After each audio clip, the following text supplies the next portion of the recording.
Welcome to the Bible Stories with Gian channel. Did you know that today's tensions between Israel and Syria echo a story that began thousands of years ago? What if the conflicts we see on the news are more than just political struggles? What if they were foretold in the Bible, carrying spiritual lessons and eternal significance? In this video, we'll explore the ancient stories, biblical prophecies, and their surprising connections to modern events.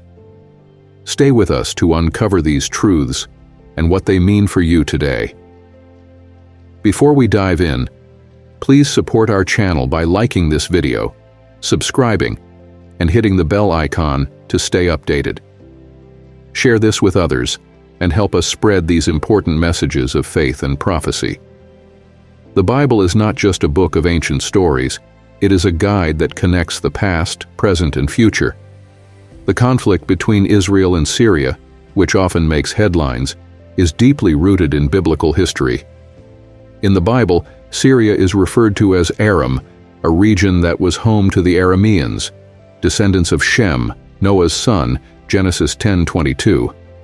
The capital, Damascus, one of the world's oldest cities, played a pivotal role in ancient politics and warfare.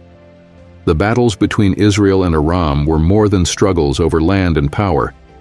They symbolized spiritual warfare, with God demonstrating his sovereignty over the nations.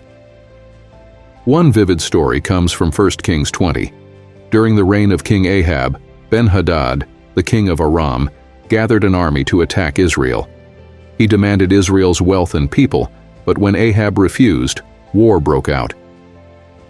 Despite Ahab's disobedience and idolatry, God sent a prophet with a promise of victory. "Do you see this vast army? I will give it into your hand today, and you will know that I am the Lord." 1 Kings 20:13. Against all odds, the Israelites triumphed, but Ben-Hadad returned, claiming Israel's God was only powerful in the hills. God responded decisively. "Because the Arameans think the Lord is a God of the hills and not a God of the valleys, I will deliver this vast army into your hands." 1 Kings 20:28. Once again, Israel won, proving that God's power is unlimited. However, Ahab disobeyed by making a treaty with Ben-Hadad instead of destroying him, leading to future troubles. These stories teach us that victory comes not from human strength, but from trusting in God. When Israel relied on him, miracles happened. When they turned away, they faced defeat. Prophets like Elijah and Elisha played crucial roles during these conflicts. Elijah confronted the spiritual corruption of Israel under Ahab and Jezebel, famously calling fire from heaven on Mount Carmel, 1 Kings 18. His successor Elisha demonstrated God's protection when surrounded by the Aramean army.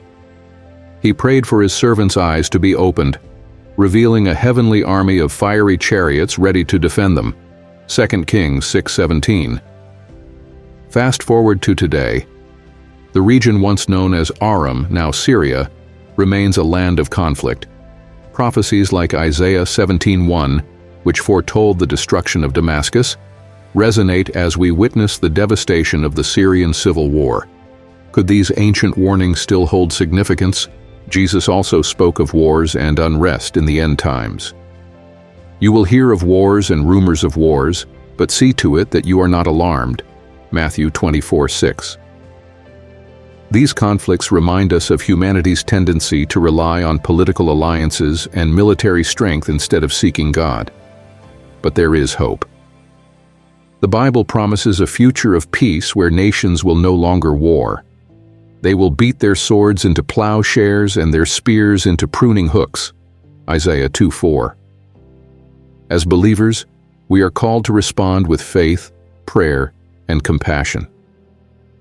2 Chronicles 7:14 reminds us, "If my people who are called by my name will humble themselves and pray, and seek my face and turn from their wicked ways, then I will hear from heaven, and I will forgive their sin and will heal their land." The story of Israel and Syria is more than a history lesson. It is a testimony of God's faithfulness. It shows us that God is sovereign over nations and history, working even in the midst of turmoil. As we face uncertainties in our world today, let us remember that the ultimate peace comes not through politics, but through Jesus Christ. Trust in His plan, pray for the nations, and share His message of hope. Thank you for watching. If this video inspired you, like, subscribe, and share it with others. Together, let's uncover the truths of God's Word and its relevance to our world today. The Lord is my rock, my fortress, and my deliverer. Psalm 18:2. Stay tuned for more faith-filled insights. See you in the next video. Take care. God bless you all.